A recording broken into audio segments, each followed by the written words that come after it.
अब इसके बाद सुनते हैं कि शस्त्र के गुण और शस्त्र के दोष क्या क्या होते हैं। शस्त्र के 6 गुण होते हैं और 8 दोष होते हैं। गुण कौन से हैं? तानी सुग्रहाणी सुलोहानी सुधारणी सुरूपानी सुसमाहित मुख आग्रह करालानी चेती शस्त्र संपत। कहने का मतलब है कि सुग्रहाणी मतलब जो अच्छे से जिसको हैंडल किया जा सके, जिसकी ग्रिप जो है अच्छे से पकड़ी उसको जा सके, ठीक है।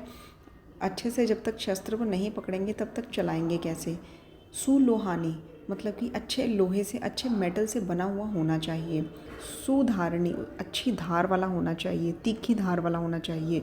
सुरूपानी दिखने में सुंदर होना चाहिए। सुसमाहित मुख आग्रह इनके मुख का जो अग्रभाग होता है वो ठीक से बना हुआ होना चाहिए।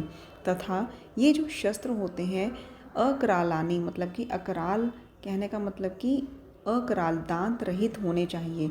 ये लक्षण शस्त्र संपत्ति के नाम से कहे गए हैं।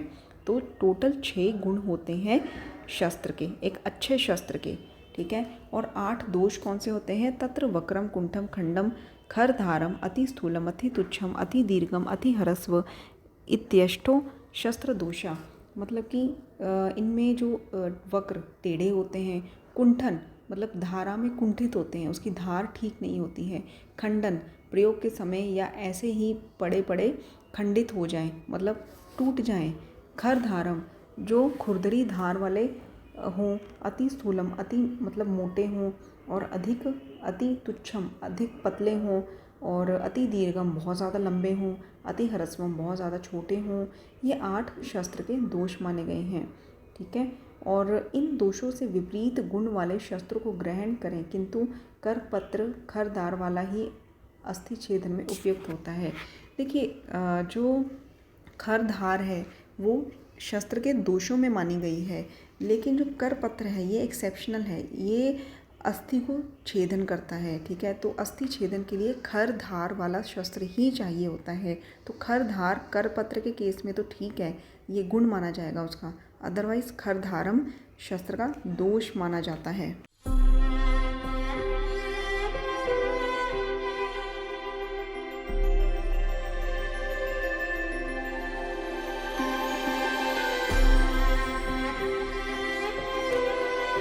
ऐष्णियाँ 3 प्रकार की होती हैं।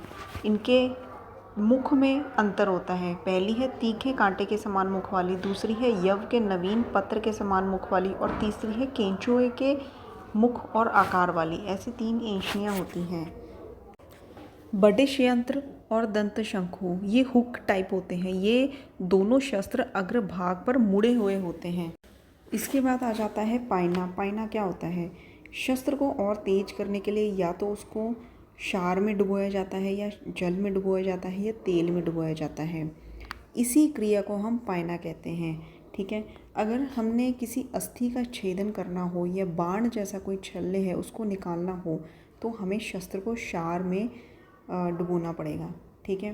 क्षार पायित शस्त्र कहते हैं उसे। जल में कब डुबोना चाहिए? जब मांस में कोई चीरा छेदन भेदन पाटन कर्म के लिए हमने शस्त्र का प्रयोग करना हो। और तेल में हमने शस्त्र को कब डुबोना है? जब शस्त्र को सिराओं के वेधन कर्म में या स्नायु छेदन कर्म में प्रयुक्त किया जाता है। इट्स वेरी इंपॉर्टेंट, तो इसको याद रखिएगा। और पाइना क्रिया कब की जाती है? जब शस्त्र बनता है तो उसी समय उसको इन तीनों में से किसी भी लिक्विड में अकॉर्डिंगली डुबो देते हैं या बुझा देते हैं। शस्त्र की धारा को तेज करने के लिए उड़द के रंग की काली खुरदरी शिला होती है, ठीक है। और शस्त्र की धारा को स्थिर करना हो तो हम सीमल के वृक्ष का फलक उपयोग में लाते हैं।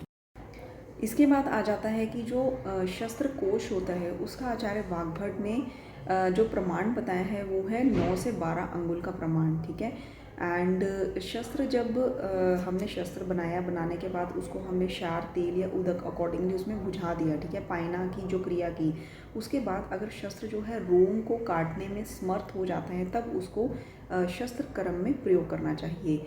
और इसके बाद है कि जो अनुशस्त्र है, वेरी इंपॉर्टेंट, अनुशस्त्र कितने बताए हैं? आचार्य सुश्रुत ने 14 अनुशस्त्र बताए हैं एंड वाग्भट जी में अष्टांग संग्रह में 12 बताए हैं एंड अष्टांग हृदय में 7+ बताए हैं। तो अगर आपको क्वेश्चन आया कि अष्टांग हृदय में अनुशस्त्र की संख्या क्या है, तो आप 7 नहीं बताएंगे, 7+ संख्या है उसकी, ठीक है। अब अनुशस्त्राणाम श्रेष्ठम किसको कहा जाता है? तो इसका आंसर है जलोका। जलोका को अनुशस्त्राणाम श्रेष्ठम कहा जाता है। और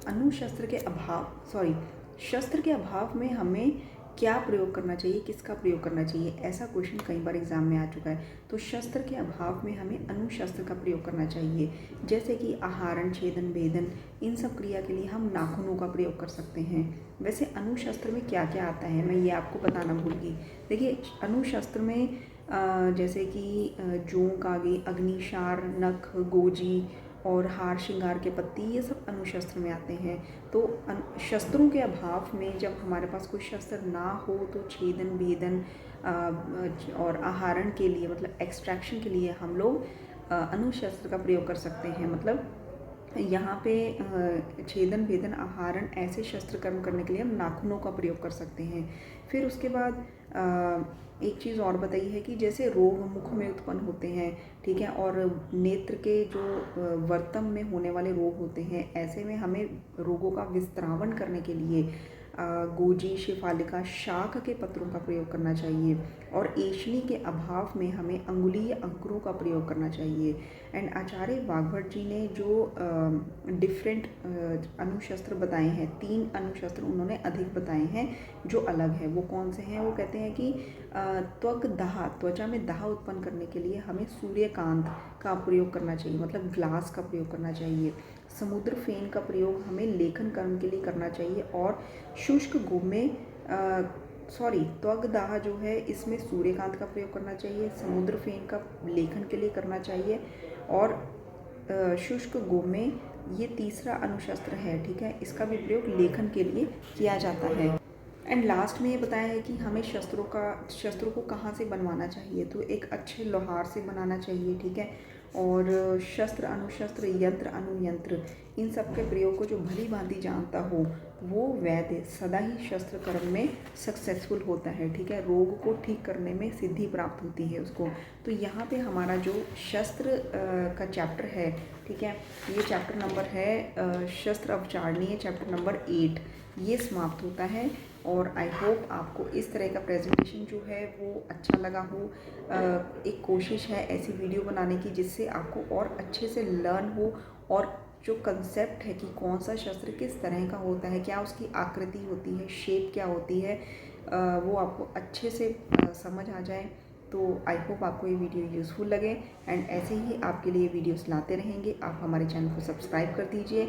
और अगर आपको चरक वॉल्यूम 1 पर MCQ PDF ऑनलाइन अवेलेबल है, हमारे पास 200 रुपीज़ में वो चाहिए, तो आप हमें इस व्हाट्सएप नंबर पर मैसेज कर सकते हैं। धन्यवाद।